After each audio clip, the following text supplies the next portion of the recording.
Ketika tanah diperbaiki menggunakan GMS, akar tanaman akan tumbuh sangat luas, bahkan untuk budidaya tanaman di lahan terbuka. Ada banyak orang yang belajar budidaya cabai dari saya, dan mereka mengatakan bahwa harga cabai di seluruh negeri telah turun karena teknik sederhana ini. Dan saya rasa mungkin pernyataan ini benar, karena kami melihat sendiri bagaimana tanaman cabai yang kami budidayakan tumbuh dengan baik, bahkan di lahan terbuka. Ketika saya sedang berkumpul bersama orang-orang yang membudidayakan cabai, salah satu dari mereka berkata, "Hai Yongsang, aku tahu teknologimu sangat bagus dan efektif, tapi aku merasa belum belajar sesuatu yang istimewa karena memang itu terlalu mudah." Itu sepenuhnya benar, memang tidak ada yang istimewa dalam metode ini. Namun demikian ada hal penting yang harus diperhatikan sebelum menanam, yaitu Anda harus mengulangi irigasi GMS selama beberapa kali hingga membasahi seluruh tanah. Dan untuk melakukan itu, semisal Anda menggunakan sistem drip irigasi, maka Anda harus mengalirinya selama 90 menit agar seluruh tanah menjadi basah. Kemudian lakukan pengairan serupa dengan interval 4-5 hari. Ulangi proses ini setidaknya 4 kali sebelum tanam, sehingga GMS dapat membuat tanah menjadi lunak sebelum penanaman bibit. Penggunaan GMS secara berulang sebelum penanaman adalah teknologi kunci untuk hasil tinggi. Ini adalah bagian yang sangat penting, bahkan jika Anda mencobanya untuk pertama kali, Anda akan merasakan hasilnya. Percaya atau tidak, banyak orang yang akan mendatangi Anda, dan itu benar-benar terjadi pada saya. Banyak orang mendatangi saya dan bertanya, jenis penambah pertumbuhan apa yang saya semprotkan, padahal saya belum menyemprotkan apapun. Keberhasilan penyiapan akar di awal akan membawa hasil yang tinggi. Jika Anda menggunakan GMS sebelum tanam dan sebelum berbunga, maka sesuatu yang menakjubkan akan terjadi. Karena penggunaan GMS yang berulang akan meningkatkan jumlah mikroorganisme. Sementara itu, hal yang mengejutkan adalah bagaimana GMS mampu menghilangkan penyakit tanah. Kita semua takut penyakit di tanah, karena jika itu terjadi, pertanian bisa hancur total. Namun peningkatan keanekaragaman mikroba dapat mencegah penyebaran penyakit di tanah. Ini berlaku bagi semua tanaman, baik itu sayuran sampai buah-buahan, daripada memilih menggunakan pestisida yang sangat beracun untuk mengatasi patogen tertentu. Alangkah baiknya kita menggunakan GMS dengan paket lengkap keragaman mikroorganisme di dalamnya, sehingga mikroorganisme tertentu tidak dapat mendominasi dan menyerang tanaman. Penyakit antraknosa pada tanaman cabai mirip dengan penyakit kutu air pada kaki manusia. Jika Anda sering berjalan tanpa alas kaki, berbagai jamur yang menghuni tanah akan menghinggapi kaki Anda, dan semakin cepat Anda akan sembuh dari masalah kutu air. Penyembuhan antraknosa sama dengan perawatan kutu air. Ketika antraknosa menyerang tanaman, itu berarti bahwa tanaman sudah ditaklukkan oleh mikroorganisme tertentu. Ini kedengarannya agak gila, tapi dengan meningkatkan keragaman mikroorganisme pada tanaman, maka satu mikroorganisme seperti C. aquatum, penyebab antraknosa, tidak akan mendominasi. Akan ada persaingan ketat dalam merebutkan makanan di bidang tanaman Anda.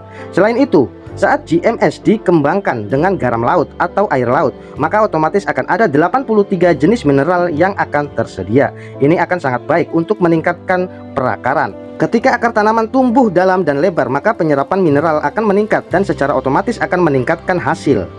Sangat sederhana. Penanganan antraknosa pada cabai juga berlaku pada penanganan penyakit pada bawang merah, tomat, jagung, dan sebagainya.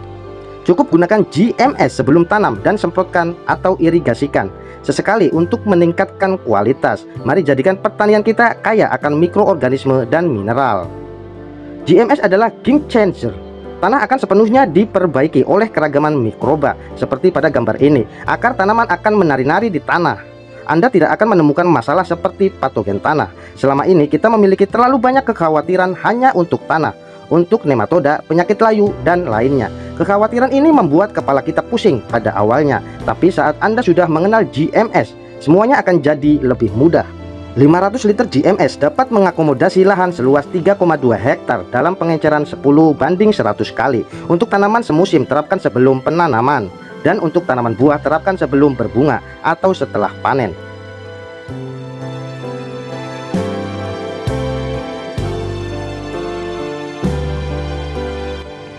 Kita semua setuju dengan fakta bahwa apa yang kita makan akan menentukan kesehatan kita.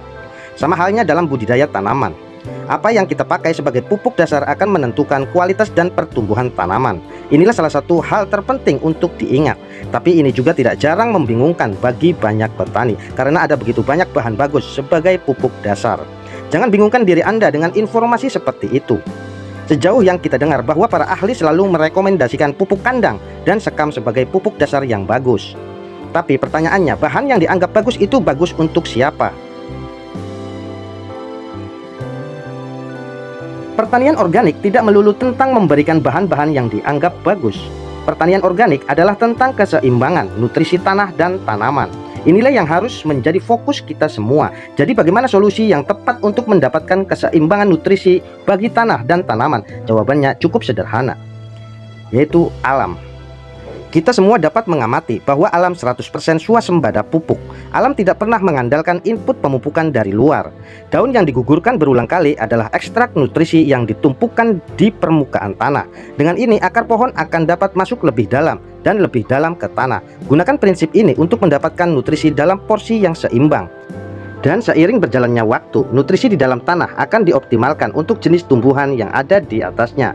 Jadi tanpa bencana alam atau perang, pohon itu dapat memiliki umur yang sangat panjang. Ada banyak pohon dan hutan di dunia yang sudah berusia ribuan tahun. Umur panjang dari pohon bahkan sulit dijelaskan oleh para ahli. Bagi manusia itu seperti mendapatkan kulit baru setiap pagi. Beberapa pohon dapat mencapai usia hingga 9.500 tahun. Sementara ada hutan yang diperkirakan berusia 80.000 tahun sampai 110.000 tahun. Yang lebih luar biasanya, pohon-pohon itu berada di lingkungan monokultur. Alam tidak melakukan rotasi tanam. Ini adalah sesuatu yang menarik. Mereka yang sudah menjalani pertanian buah organik biasanya memiliki kemampuan untuk menghitung basis nutrisi yang dibutuhkan tanaman mereka. Dan menariknya, mereka hanya menggunakan rumput sebagai pupuk dasar mereka. Ini adalah Kuang Klik Kim yang memiliki pohon pir berusia 100 tahun. Dan ini adalah pohon anggur milik Tuan Duk Yundo yang terkenal dengan kualitas buah dan anggurnya. Metode pemupukan mereka sangat dekat dengan alam. Jika Anda mengamati alam, bagaimana sebenarnya alam bekerja? Apakah ada rotasi tanam di alam? Tidak ada rotasi tanam di alam. Alam bekerja dalam sistem monokultur. Pohon menggugurkan daunnya untuk mengoptimalkan pertumbuhan mereka sendiri. Itulah mengapa dalam metode jadam kami tidak pernah menyarankan rotasi tanam. Kami menanam tomat persis di tempat kami menanam tomat sebelumnya. Kami memasukkan sisa tanaman tomat sebelumnya untuk musim tanam berikutnya. Sama halnya dengan cabai dan tanaman sayur. Intinya masukkan saja semua residu yang busuk, bahkan yang berpenyakit.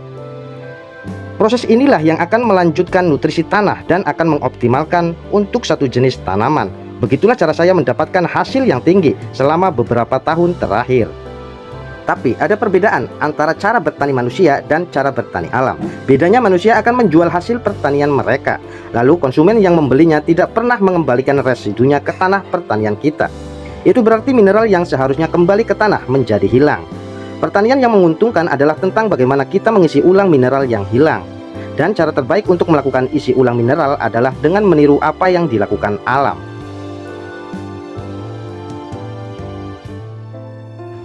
Salah satu solusi terbaik untuk meniru alam adalah dengan memanfaatkan tanaman penutup tanah atau cover crop.